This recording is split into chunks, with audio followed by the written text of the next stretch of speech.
ભરૂચ શહેરમાં આજે મુખ્યમંત્રી ભૂપેન્દ્ર પટેલની ઉપસ્થિતિમાં ફ્યુચર કેમ્પ ગુજરાત થીમ પર પ્રી વાઇબ્રન્ટ મીટ મળી રહી છે, જેમાં 7 કંપનીઓ દ્વારા 34,773 કરોડના એમઓયુ કરાયા છે। જાન્યુઆરીમાં યોજાવા જઈ રહેલી વાઇબ્રન્ટ સમિટના ભાગરૂપે કેમિકલ અને પેટ્રોકેમિકલ્સ હબ એવા ભરૂચમાં પ્રી વાઇબ્રન્ટ સમિટનું આયોજન કરાયું છે। મુખ્યમંત્રી ભૂપેન્દ્ર પટેલની અધ્યક્ષતામાં યોજાયેલી સમિટમાં કેન્દ્રીય મંત્રી મનસુખ માંડવિયા, રાજ્યમંત્રી કનુ દેસાઈ, બળવંતસિંહ રાજપૂત સહિતના મહાનુભાવો ઉપસ્થિત રહ્યા હતા।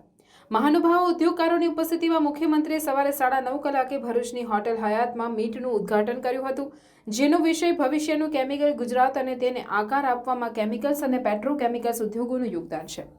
Bharuch pre vibrant summit 3 technical સેશનમાં યોજાયું, જેમાં 7 કંપનીઓ 34,733 કરોડના એમઓયુ કરાયા છે। ગુજરાતના કેમિકલ્સ એન્ડ પેટ્રોકેમિકલ્સ ઉત્પાદન તેમજ નિકાસમાં ભરૂચ કેન્દ્ર સ્થાને રહ્યું હોય આ સેક્ટરમાં મુખ્યમંત્રીની હાજરીમાં Petronet LNG 21,358 crore, GNFC 5,694 crore, GSFC 5,000 crore, Deepak fertiliser 1956 crore સહિતની 7 કંપનીઓ રોકાણો અંગે સંમતિ કરાર કરી છે। રાજ્યના મુખ્યમંત્રી ભૂપેન્દ્રભાઈ પટેલની વિશેષ ઉપસ્થિતિમાં આયોજિત પ્રી વાઇબ્રન્ટ સમિટમાં મોટી સંખ્યામાં ઉદ્યોગકારો ઉપસ્થિત રહ્યા હતા। 10મી વાઇબ્રન્ટ ગુજરાત ગ્લોબલ સમિટ 2024ના પૂર્વાધ રૂપે ફ્યુચર કેમ્પ ગુજરાતનું આયોજન કરવામાં આવ્યું છે। કેમિકલ્સ એન્ડ પેટ્રોકેમિકલ્સ ક્ષેત્રે પ્રી વાઇબ્રન્ટ સેમિનાર યોજાયું છે।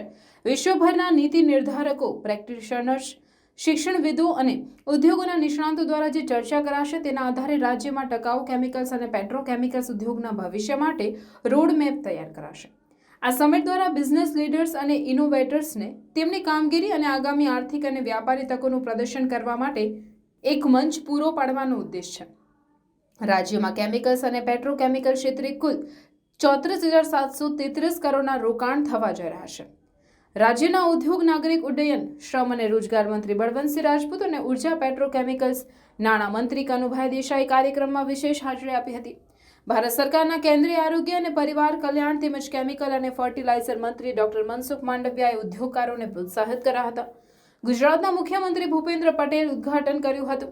આ પ્રસંગે સાંસદ મનસુખ વસાવા, જિલ્લા ભાજપ પ્રમુખ મારુતિ સેટોદરિયા, ધારાસભ્ય અરુણસિંહ રણા, રમેશ મિસ્ત્રી, ઈશ્વરસિંહ પટેલ, ડીકે સ્વામી, રીતેશ વસાવા સહિત મોટી સંખ્યામાં ઉદ્યોગપતિઓએ હાજરી આપી હતી।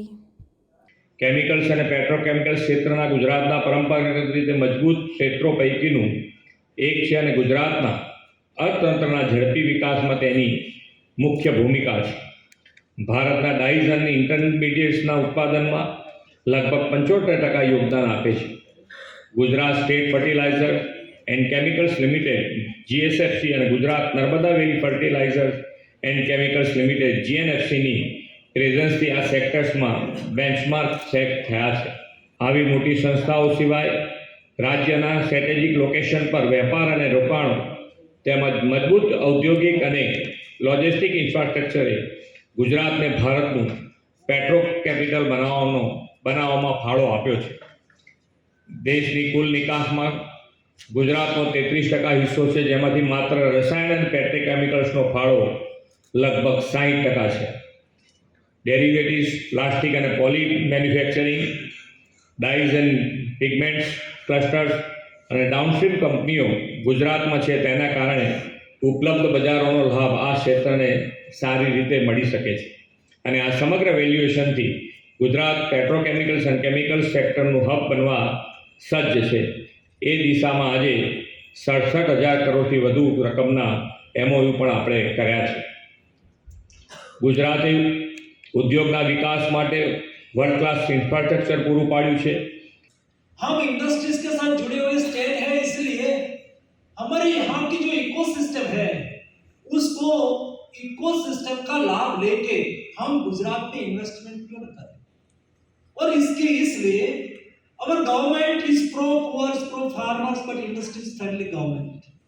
हम जानते हैं कोई भी राज्य को आगे बढ़ना है तो राज्यों में महाजनों को आज राज्याश्रय मिलना चाहिए, ऐसा 2000 साल पहले चाणक्य बोल के गया है। दोस्तों, इस कल्चर के हम वहां के संस्कार से हम संस्कारित हैं और इसलिए देश के प्रधानमंत्री रेड फोर्ट से बोलते हैं कि वेल्थ क्रिएटर का सम्मान करो। वेल्थ क्रिएटर के बिना देश आगे नहीं बढ़ सकता है। My self is best politician can be, एक अच्छा पॉलिटिशियन हो सकता हूं, लेकिन उसका मतलब ये नहीं है कि में एक अच्छा इंडस्ट्रियलिस्ट भी हो सकता है। चाणक्य ने इसलिए कहा कि कोई राज्य को समृद्ध होना है तो राज्य में रहने वाले महाजनों को यानी कि धंधा और रोजगार को प्रोत्साहित करो।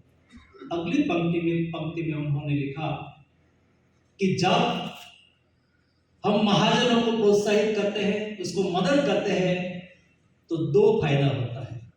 एक, संपत्ति का सर्जन होता है, दूसरा रोजगार का निर्माण होता है।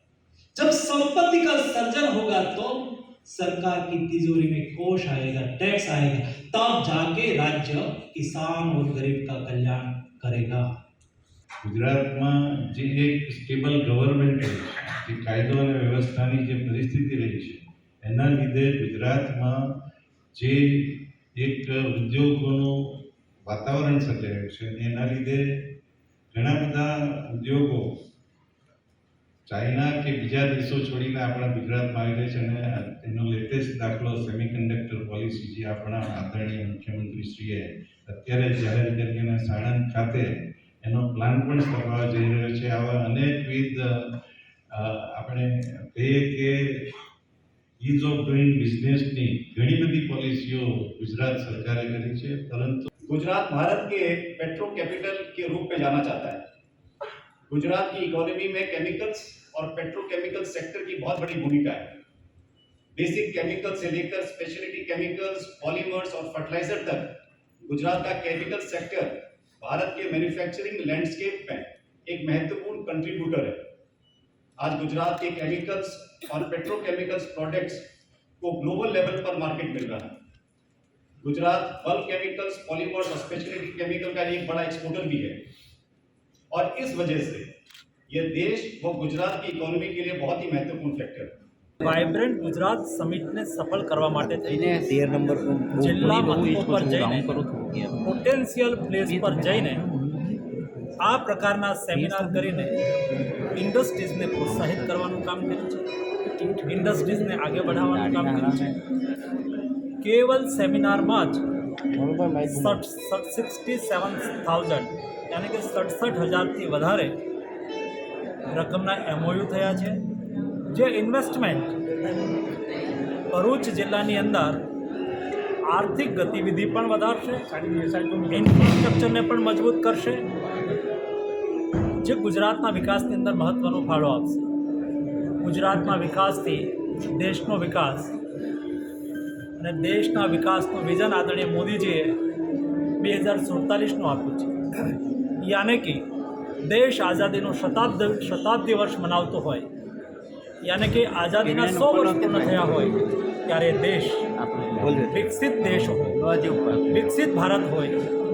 એ વિકસિત ભારતના સ્વપ્નને સાકાર કરવા માટે વાઇબ્રન્ટ ગુજરાત ઇન્વેસ્ટમેન્ટ સમિટ એ હંમેશા બળ પૂરું પાડશે.